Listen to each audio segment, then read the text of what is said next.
Wide receiver DeAndre Hopkins gives all the details about where he wants to play and who he wants throwing him the football. We got all that and much more on today's episode of Locked On NFL. You are Locked On NFL, your daily NFL podcast.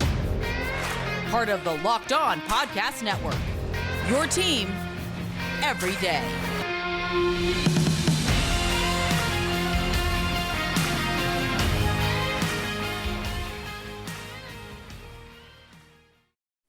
Hey, no, just kidding. What's going on, football fans, and welcome into another episode of Locked On NFL, your daily podcast breaking down all the biggest stories from around the National Football League, wherein Luke Braun loses his mind every single Tuesday because he has to work with me. Hey, what's going on? Hey. We appreciate you, Hi as always, making Locked On NFL your first listen of the day. Every day, don't forget you can subscribe and follow for free on YouTube or wherever you get your podcast. And we are your hosts, your lovely, lovely Tuesday hosts, Luke Braun at Luke Braun NFL on Twitter, myself, Ross Jackson at Ross Jackson Nola, the numbers nerds, the both of us who will simply never, ever stop. And on today's episode of Locked On NFL, we're going to get to our Yike and Like for the week. We're also going to take a look at some of the biggest news you need to know from the owners' meetings, including 2 big votes and new measures that have passed for the NFL. But first, wide receiver DeAndre Hopkins, presently of the Arizona Cardinals, not mincing words when it comes to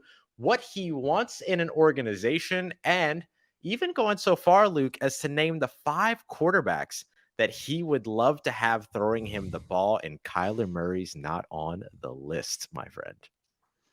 It is so juicy. I almost don't want to know the context. That makes it probably way better. I know, right? Yeah. Well, of course, please don't tell me any. I just want to live in a world where it's that dramatic. Okay, let's just have fun with this. Let's not do the context yet. Let me just give you the list. Here are the top 5 quarterbacks that DeAndre Hopkins says that he wants him throwing, that he wants to have throwing him the football. This is from the I Am Athlete podcast and the conversation that he had with them. Here's the names. Buffalo Bills quarterback Josh Allen. Philadelphia Eagles quarterback Jalen Hurts. Okay. Kansas City Chiefs quarterback Patrick Mahomes. Okay. Now, long-term Baltimore Ravens quarterback Lamar Jackson. And all right, Los Angeles Chargers quarterback Justin Herbert. This is a good list. That's a good list. I would take all 5 of those guys over Kyler Murray for sure. Yeah, well, clearly and evidently, too would DeAndre Hopkins. And OBJ in Baltimore. Oh, in Baltimore with Lamar? Oh, give it to me. Goodness. Go full circle with the big catch in the end zone over all of the Buffalo Bills, and instead just play for the Buffalo Bills. Yeah, maybe there's Diggs. Something there with Diggs, right? There's a sick, put him on the Chiefs. Oof. I mean, that'd just be disgusting. Yeah, I mean, pair him with like Keenan Allen, pair him with the Eagle. Man. Yeah. Could you imagine the Philadelphia Eagles getting 70 sacks a season ago, going to the Super Bowl, already have Jalen Hurts and Devonta Smith and AJ Brown, and they're like, you know what? Let me get Jalen Carter to add to this defense. Let me get DeAndre Hopkins to add to this offense. I mean, just dirty. Are they? Dirty. Do they have any reserve blood for the magic they have to cast on the cat? Or well, do they have to bloodlet a running backs coach? Here's the one thing that will stop the Philadelphia Eagles from adding DeAndre Hopkins. He did not. God finally intervenes and says this is too much. Maybe this is the way we answer all the divine questions. Yes, we answer all the divine questions. And maybe this is a kind of a situation to where, like, remember when the NBA commissioner stepped in and vetoed the Chris Paul trade to the Los Angeles Lakers. Sure. Maybe this is finally where Roger Goodell's like, you know what, guys? Not any of this. The thing that I really have that keeps DeAndre Hopkins from becoming a Philadelphia Eagle is that he wasn't previously a Georgia Bulldog. That's the big fair enough. That's it. So that can't happen. He also went on to say a couple of different things here in terms of like naming like what he would like in a new team, what he would like in an organization, all these kinds of things. He mentioned stable organization. I'm going to save this one for last. Stable organization, good defense. And then he said a quarterback that loves the game. Boy, it's just so interesting, isn't Oh, it? it's just so juicy just if so you just interesting. don't read any further ahead. Yeah, don't get to any more of the context. I will read this quote. He mentioned a quarterback that loves the game, a quarterback who brings everybody on board with him, pushes not just himself, but the people around him. I don't need a great quarterback. I've done it with subpar quarterbacks, just quarterbacks who love the game like I do. And then he goes on to say, oh, yeah, and a great defense, because I think defenses win championships. Brian So Hoyer catching strays. Brian Hoyer was just going about his day. Probably was at Trader Joe's or something very innocuous, and then all of a sudden just caught a stray right. A straight right from DeAndre Hopkins out of nowhere. It's just like, what happened? He didn't ask for this. I was just checking this asparagus. I didn't ask for this. So it is important to say that DeAndre Hopkins. So I have to do a little bit of context. It's time for context now. We had fun. Fine. Now it's time for context. I'm sorry. It's time for I'm not going to listen.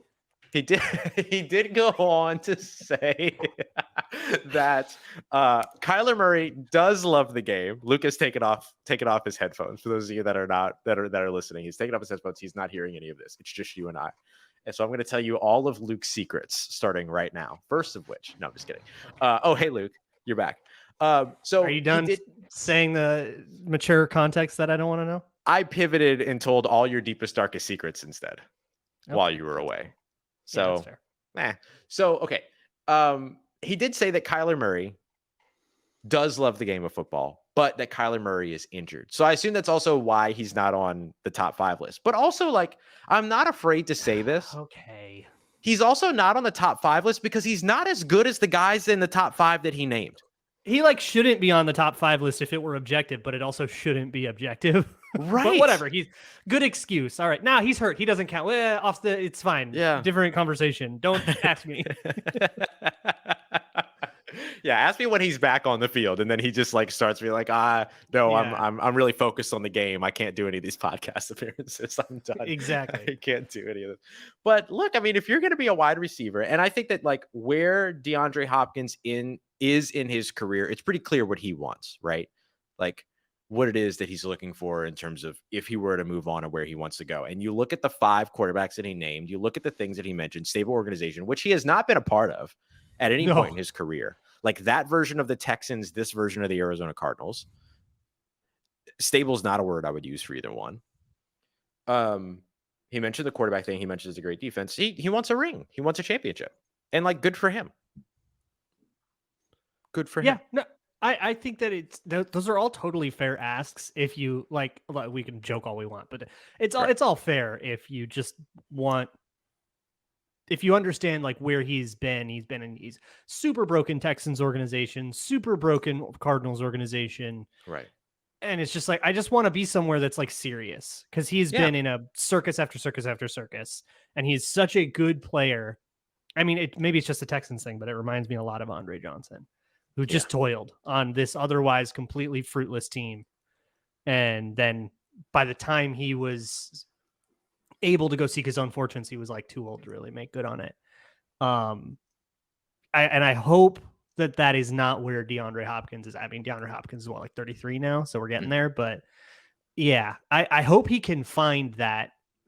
And I mean, we got to just see what the Cardinals are willing to do and where that all ends up. I'd be very curious to see how the next few weeks plays out that way with everybody in OTAs and all that. DeAndre Hopkins, by the way, 30 years old. I thought he was older. Oh, than 30. That. Oh, yeah. So he's got a bit of time. Okay, I mean, he's after he's at the dreaded threshold of the NFL, the dreaded 30-year-old mark, but he's there. And hopefully, as much as I love Andre Johnson, I hope that DeAndre Hopkins does not have a Cortland Finnegan in his life at some point. Because while those are some of my favorite moments in NFL history, I don't think that's necessarily what DeAndre Hopkins is looking for. Speaking on this. Oh, yeah, please. How many games do you think the Cardinals will win this year? Ooh. Their over-under was, I think, 5.5 at FanDuel. 5.5 at FanDuel. That, for me, I'm going to take... Oh, man, how many games is Kyler Murray going to play? I might take the under on this. Is that wild? Is it the under on 5.5? Give me a number. Give me an exact number. 4. 4. You can actually bet at FanDuel that the Cardinals will win exactly 4 games at plus 470. That is actually the odds-on favored outcome of all of the games. You can bet any win total, I believe, for any team. Yeah, for any team. So you could say New Orleans Saints to win, I don't know, give me a number. 10 games. That's plus 650, and 8 and 9 are the odds-on favorites there. You could go ahead and take that completely ridiculous thing, or you could go just do a regular win total. You could go bet on LeBron James props or Jimmy Butler props in the NBA, hockey bets, all of that stuff, all at FanDuel.com. If you go to FanDuel.com/lockedon and you haven't signed up yet, you can sign up there and get a no-sweat first bet up to $1,000 back in bonus bets if you whiff on that first bet. That is once again FanDuel.com/lockedon. FanDuel has a great app that's safe and secure and easy to use. You get paid out instantly when you win. So head on over to FanDuel.com.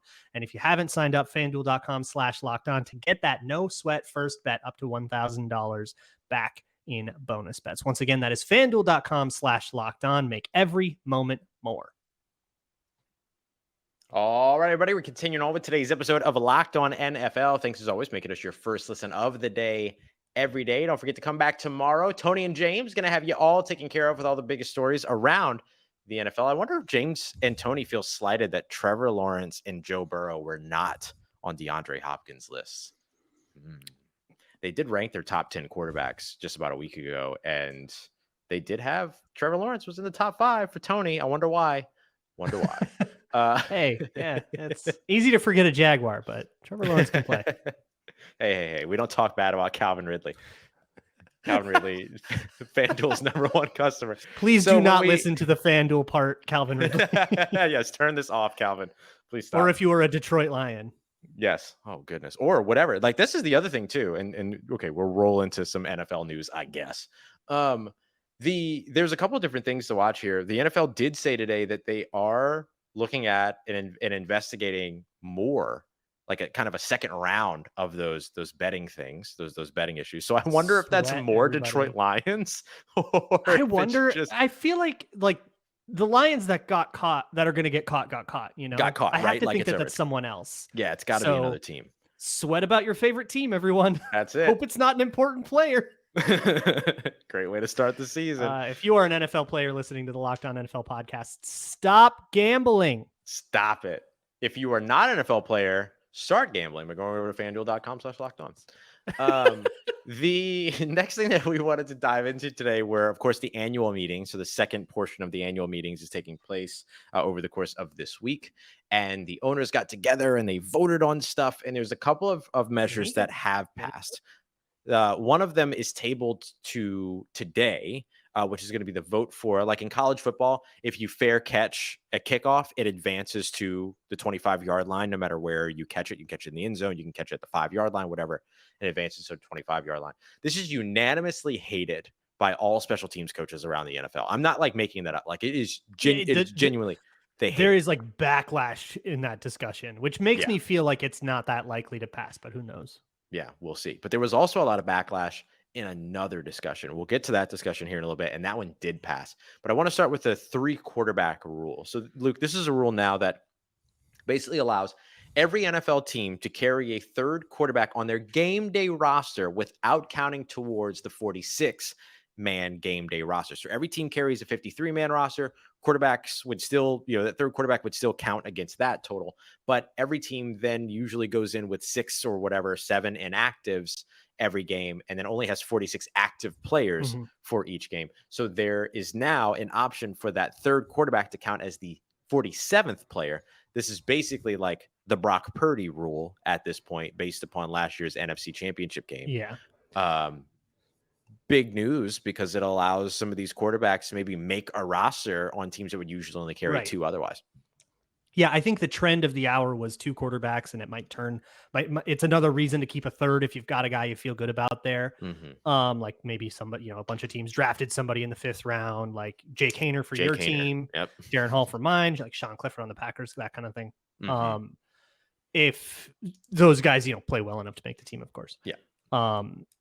So I think there is some confusion that I want to address in that is the reason that you have a limit to the amount of players that you can dress Oh yeah. is essentially as an equalizer for teams that suffer injuries. And I think the competition committee reasoning here is if you just had a lot of guys get hurt and now you're shorthanded, you don't want to be at a disadvantage. Like that's not really a fair reason to be at a disadvantage, right? It's Right. like in hockey, you get a power play because someone got a penalty. You shouldn't get a power play if someone gets hurt, right? That's just Right.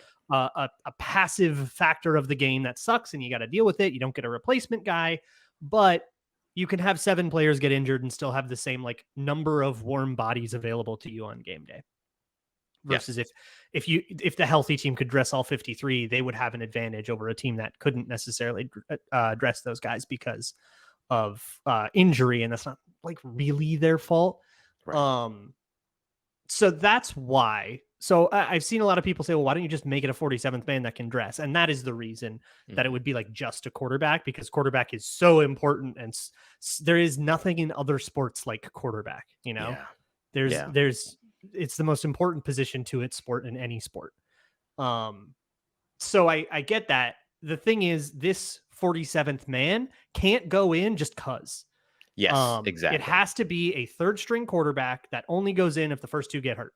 You can't bench. You can't say so-and-so is a quote unquote quarterback, but we're going to put him in like Taysom Hill style.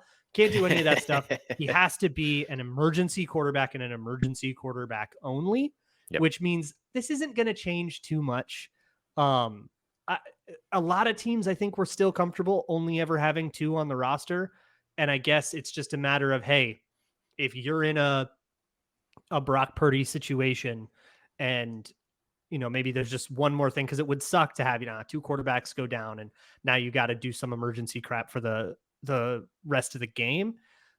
But I don't know. At that point, it's also like, you're probably only have like a quarter and a half left by that point, right? Like how fast are these 2 injuries going to happen? I don't know. I mean, those San Francisco injuries happen quick. Did they? Yeah, but that, like that's also like this is my one thing about this rule is that it is so like uber reactionary to one very specific circumstance that happened one time.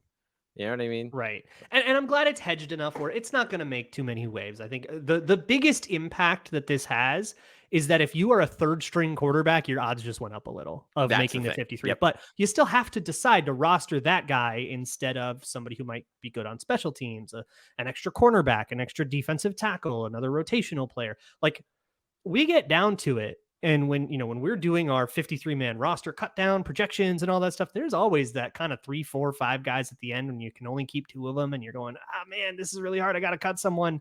Mm-hmm. Are you going to make that tighter for a third string quarterback? Or do you just say, you know what, let's just pick a backup and somebody else can go be a journeyman? Yeah. It's funny because like I cover a team that never did 2 quarterbacks, always had 3 quarterbacks on the roster. Because they had, and some of that was the Taysom Hill of it all with New Orleans. But even before that, him as a quarterback, but even before that, they so often carried 3 quarterbacks on the roster. Last year, even with Taysom Hill on the roster, they had Jameis Winston, Andy Dalton, and Jake Luton. Like they always had 3 quarterbacks on the active roster, like almost at all times. And it's such an interesting thing because it's so unique that now, like a team that has gotten used to doing that, just is fine and now gets to carry that 47th man because of that third quarterback. And it might make like if you have a Devy guy, like I think for you for the Saints, somebody who like what Ian Book was supposed to be, like a really athletic player that just I think where did Aiden O'Connell end up, the Purdue quarterback this year? Oh goodness, he's the guy I think of for that. Just like a super, like he's got all the talent in the world and you just kind of need to hone it, and it's just going to take a whole bunch of time to teach him stuff. And I think of that as the kind of guy that it not necessarily gets the most advantage from this, but the team who has invested in that guy gets advantage because now they have that much more of a reason to keep him on the roster. He won't get poached, and you can kind of say, all right, you are my project QB and we're going to stash you on the roster. We might have stashed you anyways, but now that you can actually be dressed as an emergency QB, it gives you that extra utility. And now maybe, we can do something with this. So I guess that works out, but ultimately this isn't going to change too much. And I don't think it's worth like a whole bunch of vitriol or anything like that. It's a minor change. Aiden O'Connell to Las Vegas Raiders, by the way. Las Vegas Raiders. Mm-hmm. Good spot to have a third quarterback on the roster. Honestly, I mean, just in terms of like figuring things out, learning what you've got, and then, the Jimmy Garoppolo of it all. Yeah. Yeah, I agree that this one doesn't deserve a lot of vitriol, but there's another ruling that went forward that I think deserves all the vitriol that it's getting. It's going to be my Yike of the week. We're going to get Luke's Yike of the week and our likes of the week as well, coming up as we continue on with today's episode of Locked On NFL, part of Locked On Podcast Network, your team every day. All right, everybody, wrapping up today's episode of Locked On NFL with Yike and Like. Yes, the weekly segment of the brainchild of Luke and I, making sure that we're going through the things that we hate every week, but also giving you a little bit of positivity and things that we like every week. So let's do what we've been doing here recently, Luke. Let's start with the Yike. Let's start with the negativity. Yeah, I'll start there because it's on the same on this QB rule. As much as I think it's a tiny thing, my Yike is that we never get anymore the story of the possible fluky emergency quarterback. The Christian McCaffrey might be a quarterback kind of story, this tight end, this for the Vikings once it was Adam Thielen. During the COVID year we had all this kind of stuff, the Kyle Hinton kind of thing. As much as the Kyle Hinton game sucked, that was a fun story and we never get it again. That deserves a singular Yike. Does get a Yike. My personal connection to that is with Alvin Kamara. Alvin Kamara has dreamed of throwing an NFL pass and completing an NFL passing and throwing an NFL touchdown. That's something he absolutely wants to do. It becomes a little bit harder now for him just because there's that one avenue, that emergency quarterback avenue, that's now gone. He was indeed the Saints emergency quarterback outside of Taysom Hill. But so that ends up now no longer being a path for him. But I think the Saints will eventually draw one up for him anyway. So he's going to get it before his career is over and before his time here in New Orleans is up. My Yike of the week this week goes to another rule. And it's a rule that the NFL passed despite just about everyone hating it, that you can now flex Thursday night football games. Now, they put a bunch of stipulations around this. And so some of the stipulations they put around it, the only weeks 13 through 17 can be flexed. I'll tell you which games those are in just a moment. A 4-week notice or 28-day notice is required. And then only 2 Thursday night games can be flexed per year. And this, of course, is on a trial basis. So it gives them some space to walk back. This is not a permanent ruling, but it is something they're going to try out here in 2023. My beef with this is that if you are a fan of one of the away teams that's playing on a Thursday night and you have already bought your travel tickets, your flight tickets, your rental car, your hotel, and then the NFL decides 4 weeks ahead of week 13 to say, hey, that Seahawks and Cowboys game is now going to move to Sunday. Sorry. That's kind of the end for you. If you've bought a game on a Sunday in December, and then that could become a Thursday night game, you get screwed there too. Yeah. Yeah. And so there's two sort of pathways for this to really, really kind of, if I can borrow from one of my favorite episodes of Seinfeld, mess you up. Lots of ways to mess you up in this. That's the Kenny Rogers chicken episode. It's a good episode. Okay. And so now the Thursday night games, just so that you're aware, Thursday night, week 13, Seahawks at the Cowboys. Week 14, Patriots at the Steelers. Week 15, Chargers at the Raiders. A little divisional matchup there. That one's not too terrible, but there was a really funny thing that Mark Davis said about this, the owner of the Raiders. He did say that with this ruling, the reason why he doesn't like it is because when the Chargers and the Raiders play in Las Vegas, the way that he said it was all of those fans in Los Angeles that bought tickets, all of the Raiders fans and the 3 Chargers fans that are going to drive here to Vegas could potentially be in trouble. Just straight up took a shot at the Chargers out of nowhere. And because I'm from New Orleans, I love that kind of petty. I love that level of petty. Gorgeous. That's beautiful. That's like, that is equivalent. That's the funniest par. an egg has ever been. That scene in Dumb and Dumber where they put the bowl on Jim Carrey's head and they just clip and spin him around with those scissors. But there's that, to me, is absolutely hilarious. I just absolutely love that quote. And then Saints will travel to Los Angeles to play the Rams, and then Jets at the Browns for week 17. So there's a few games in there that have the potential to get flexed because of those two teams being of intrigue and potentially moving. It's a big time money grab move by the NFL. Kind of sucks for the fans if those games get moved.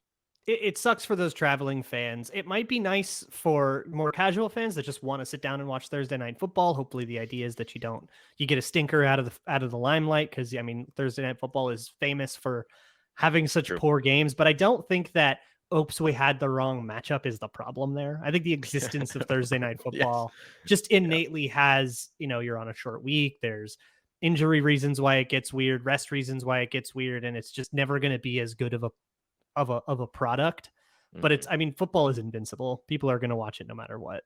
Very true. Very true. All right, let's wrap up with the positives. What's your like for this week, Luke? So announcement that Super Bowl 60 is going to be in San Francisco. I love it. I love an outdoor Super Bowl. It's too many domes lately. It's sterile. It's indoor. It's fake lighting. It's a lot of times it's fake turf. It looks like so different from so much of the football we watch all year. Get that thing on grass. Look, it's California. It's the West Coast. It's not going to snow. Although I would absolutely be in for a snowy Super Bowl. Here's the thing. 100%. People get so worried about like weather in the Super Bowl. I think about like the one time it rained in Miami when the 2006, I think that when the Colts won the Devin Hester kickoff return touchdown game. Yes. But here's the deal. Weather is part of football. Yep. And I think there is absolutely a skill issue of teams that can play in the weather and teams that can't play in the weather. And some of that is just, that's just what home field advantage is. And if you're an outdoor team that played outdoors a bunch and now you have to play outdoors and you have an advantage over an indoor team, I kind of think good for you. And I say this as a fan of a team that plays in a dome.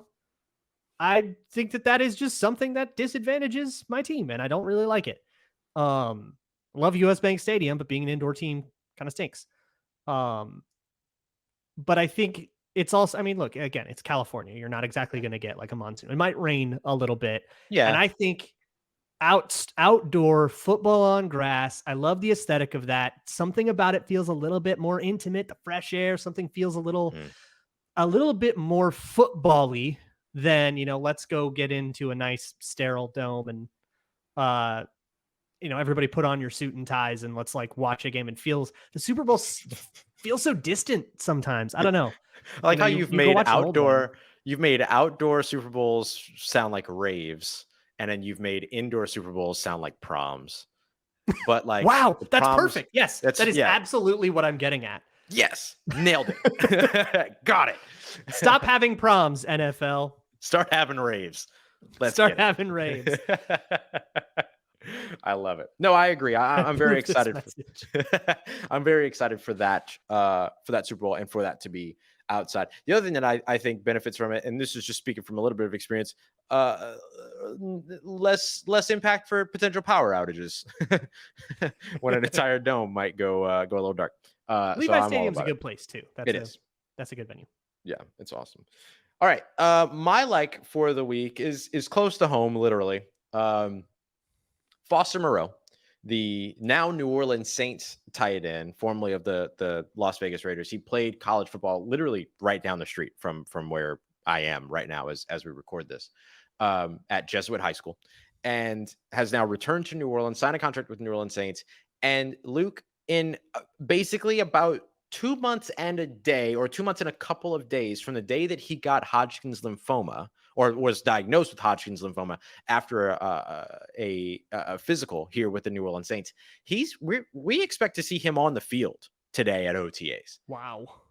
And that's just super cool. That is incredible. Like, just awesome.